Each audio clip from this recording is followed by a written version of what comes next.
संयमित सच बोलो, अनुशासित सच बोलो। जहां संयम है वहां विकल्प नहीं है, जहां संयम नहीं है वहां हजारों तरह के विकल्प हुआ करते हैं। संयम विकल्पों को मिटाना है तो संकल्प होना बहुत जरूरी है, और संकल्प ही आगे जाकर संयम का रूप ले लिया करते हैं। संकल्प होना चाहिए, विकल्प अपने आप समाप्त हो जाएंगे। संयम की पटरी पर गाड़ी चलती है ना व्यवस्थित, तो परमात्मा का स्टेशन प्राप्त हो जाया करता है। रेल यदि संयमित होकर चलेगी तब तो मंजिल मिलेगी, और रेल यदि पटरी से उतर गई तो मंजिलें प्राप्त होने वाली नहीं है। सत्य का पथानुगामी संयम की पटरियों पर कदम रखता है। असंयमी व्यक्ति की यात्रा कोल्हू के बैल की यात्रा है। सुबह से शाम चलता है लेकिन पहुंचता कहीं नहीं है। वह आंख से पट्टी हटती है, जहां से चला अपने को वहीं खड़ा पाता है। चला बहुत पहुंचा कहीं नहीं। ऐसा तो नहीं कि तुम भी धर्म कोल्हू के बैल की तरह कर रहे हो। ऐसा तो नहीं कि तुम्हारी माला कोल्हू का बैल, तुम्हारे उपास कोल्हू के बैल, तुम्हारी पूजा कोल्हू का बैल। सब कुछ करने के बाद भी पहुंचे तो कहीं नहीं। जहां खड़े थे पर्यूषण हो जाएगा, 10 दिन पूर्ण हो जाएंगे।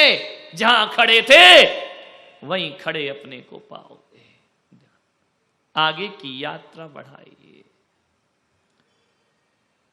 संयम नियम। 4 शराबी थे, नाव पार कर रहे थे। पहुंच गए नदी किनारे, नाव में बैठे, सारी रात चप्पू मारे, हाथ दुखने लगे चलाते चलाते। चारों शराबी शराब पिए हुए थे। बहुत चप्पू चलाया, बहुत चप्पू चलाया, थक गए, दिन निकलने लगा। एक शराबी ने दूसरे शराबी से कहा, जरा उतर के तो देख अपन पहुंच कहां गए। उसने कहा देखता हूं। नाव से उतरा, देखा, बोले अपन तो वही है। बड़ी जोर से हंसा। अरे शराबी ने कहा, 3 शराबियों ने कि पागल है क्या, बारी बारी से नाव खेई है। दूसरा उतरा, वो भी बड़ी जोर से हंसा। तीसरा भी हंसा, चौथा भी उतर करके हंसा।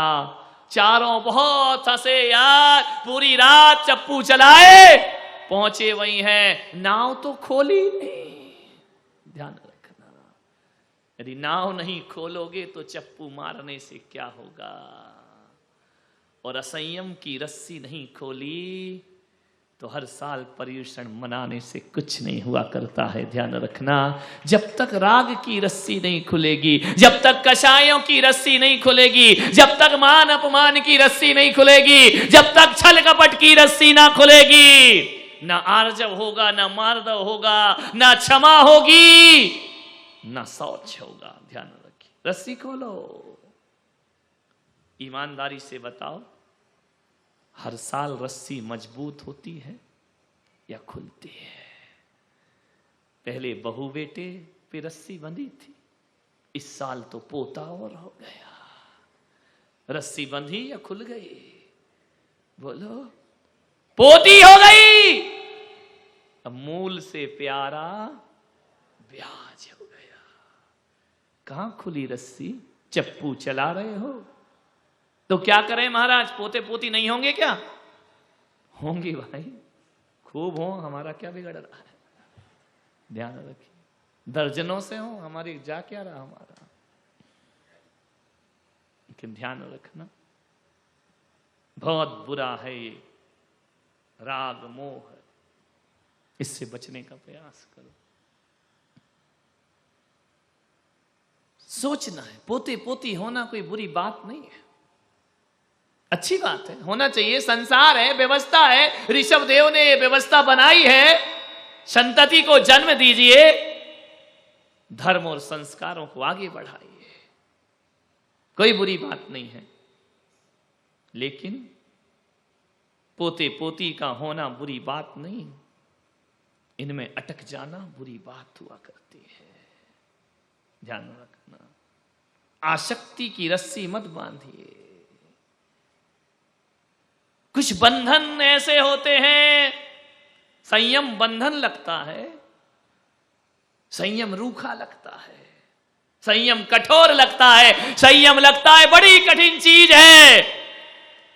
क्या करें, इच्छा ना हो तो भी बंधना तो पड़ता है।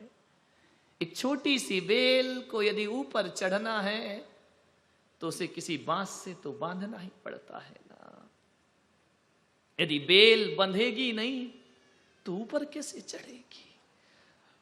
रस्सी को कुएं से बाहर निकालना है, बाल्टी को, तो बंधना तो पड़ेगा ना। जो बाल्टी रस्सी का बंधन स्वीकार नहीं करेगी वो बाल्टी डूब जाएगी, और जो बेल बांस का बंधन स्वीकार नहीं करेगी वो ऊंचाइयों को प्राप्त नहीं कर पाएगी, और जो भक्त गुरुओं का बंधन स्वीकार नहीं करेंगे वो परमात्मा की यात्रा नहीं कर। बंधन है गुरुओं का बंधन, अनुशासन का बंधन। गुरु के भी दंड हुआ करते हैं। हम यदि थोड़े निरंकुश हो जाएं तो आचार्य हमें दंड देने के अधिकारी हुआ करते हैं, प्रायश्चित देने के अधिकारी होते हैं, सजा देने के अधिकारी होते हैं। और एक आचार्य यदि प्रायश्चित दे तो सौभाग्य समझना अपना। गुरु ने डांट दिया, किस्मत समझना। आचार्य ने प्रायश्चित दिया, किस्मत समझना। अरे जिस बेल का माली होता है वही बेल ऊपर चढ़ती है, बिना माली की बेल कभी ऊपर नहीं चढ़ा करती है।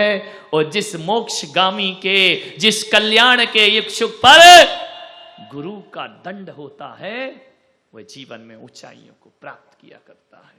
मान्यवर, पूरे हिंदुस्तान में जिस दिन से हमने माँ बाप और घर छोड़ा है, किसी की मजाल नहीं कि हमें डांट सके और हमें दंड दे सके। लेकिन एक बात याद रखना अजमेर वालों, एक को ये अधिकार है जो मुझे डांट सकते हैं, दंड दे सकते हैं, और वह अधिकार उन्होंने मांगा नहीं है, हमने समर्पण के साथ वो अधिकार उन्हें सौंपा है। वो है सद्गुरुदेव आचार्य पुष्पदंत सागर जी महाराज। सौंपा जाता। आचार्य जबरदस्ती सजा नहीं देते, आचार्य कोमल होते हैं। जब दंड देते हैं तो कड़क लगते हैं, लेकिन होते कोमल हैं। वो जबरदस्ती जज नहीं बनते हैं। हम उन्हें अधिकार दिया करते हैं कि हे गुरुदेव, यदि मोक्ष के मार्ग पर कहीं पैर लड़खड़ाए या कदम बहक जाएं हमारे, तो ज्ञान की चाबुक मारना ताकि ये घोड़ा सीधा चलने को तैयार हो जाए। ध्यान रखिए, एक ना एक गुरु होना चाहिए जो सजा दे, दंड दे। ध्यान रखना, नहीं तो लिखा है ना, शिष्य और सीसी में डांट बहुत जरूरी है। जिस सीसी में डांट नहीं होती, डांट यानी, हाँ ये तो मालूम है, ढक्कनों को संभाल के रखना पड़ता है मेरे भाई। नवरत्न जी, बाजार में पेन तो मिल जाते हैं, ढक्कन नहीं मिलते, इसलिए मैं पेन से ज्यादा ढक्कनों को संभाल के रखता हूं। होते हैं बहुत से ढक्कन संभालना पड़ते हैं।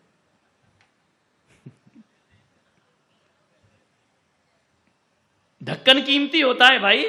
अब इसका ढक्कन घूम जाए तो कहां रखूंगा मैं इसको, इस पेन की दशा बिगड़ जाएगी। इसलिए आपसे कहता हूं, पेन तो कीमती होता है, उससे ज्यादा कीमती ढक्कन होते हैं। परिवार में भी होते हैं, समाज में भी होते हैं, देश में भी होते हैं। इन ढक्कनों को संभाल के रखो, ध्यान रखिए, नहीं तो गड़बड़ हो जाएगा मामला। विचार करना। सीसी में भी डांट होना चाहिए और शिष्य में भी डांट होना चाहिए। जिस सीसी में डांट नहीं होती, ढक्कन नहीं होता, वो सीसी समुद्र में गिर जाए तो क्या होता है, डूब जाती है। और जिस शिष्य में डांट नहीं होती गुरु की, वो भी संसार और विषय भोगों में डूब जाया करता। संयम धर्म है। कुछ बंधन स्वीकार करना पड़ते हैं। बिना बंधनों के हर बंधन बंधन नहीं होता, हर बंधन पीड़ा नहीं होती, हर बंधन दर्द नहीं होता है। कुछ ऐसे बंधन हैं जो हमारे सुख में कारण बना करते हैं। धर्म का बंधन मुक्ति है, परतंत्रता नहीं है। बेड़ियों का बंधन, ध्यान रखना, लोहे की श्रृंखलाओं का बंधन भी धर्म के बंधन के आगे तड़ तड़ करके टूट जाया करता है। और कोई मान तुंग जेल में 48 बेड़ियों को तोड़ करके बाहर। ये धर्म का बंधन है। धर्म का बंधन वो बंधन है जो कर्मों की लोहे की बेड़ी नहीं तोड़ते हैं, कर्मों की बेड़ी को भी तोड़ करके फेंक दिया करते हैं। वो धर्म का बंधन, जिनराज के धर्म का बंधन, मोक्ष मार्ग का बंधन। हमारे भी बंधन है। मुनि बन गए तो क्या हुआ, बंधन तो हमारे ऊपर भी हैं। मर्यादाओं के बंधन है, समाज के बंधन है। और ये बंधन समाज ने नहीं डाले हैं। ये मत सोचना कि महाराज समाज के बंधन है तो 2-4 आ जाओ मेरे पास, महाराज तुम्हारे नहीं, तुम्हारी क्या हिम्मत कि हम पे बंधन डालो। हमने खुद ये बंधन स्वीकार किए हैं। ध्यान रखिए, बांधा थोड़ी, बांधा तो अपराधी को जाता है, गुरुओं को नहीं बांधा जाता। गुरु तो स्वयं मर्यादा के बंधन स्वीकार किया करते हैं।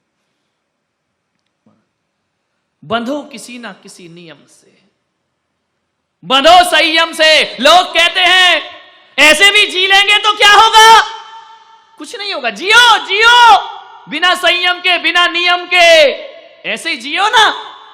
पक्षी भी तो घोंसला बनाता है ना, बना लो एक मकान। पक्षी भी बच्चा पैदा करता है ना, तुम भी कर लो, जियो आराम से, कौन मना करता है। पक्षी भी, पेड़ जानवर भी अपने खाने का जुगाड़, एक कुत्ता भी पेट भर लेता है मेरे भाई। कोई बहुत बड़ी बात नहीं है पेट भर लेना। जियो असंयम से, क्या दिक्कत है। पशुवत जीवन होगा तुम्हारा। आलस हरन करन सुखटाही, स्वर्ग नरक पशु गति में ना है। नरकों में संयम पालोगे, पशुगति में संयम पालोगे। देवताओं के भाग्य में नहीं है संयम, तरसते रहते हैं। तीर्थंकर जैसी महान आत्माएं, अभी पढ़ा ना, जिस बिना नहीं जिन राज सीझे। हाँ, कर दो हमारी तरफ इशारा, तू रोलो जग कीच में। कितनी जल्दी हाथ उठा दिए, भगवान के सामने बैठ जाते पर्यूषण में लोग, ये ले लेंगे यार। जिस बिना नहीं जिन राज सीजे, तू रोलो जग कीच। तू रोलो, तू का मतलब क्या है, भगवान या महाराज या पड़ोसी। तू रोलो जग कीच में, तू रोलो जग कीच में, तू रोलो जग कीच में। अरे हटाओ, जिस बिना नहीं जिन राज सीजे, मैं रोलो जग कीच। तू कह दो तो बड़ी हिम्मत मिलती है कि मैं ही अकेला नहीं हूं, तू भी है बेटा, ध्यान रखना। तू नहीं, मैं रोलो जग कीच में, ये रोले जग कीच में, हम सब रोले जग। भगवान को कह देते तू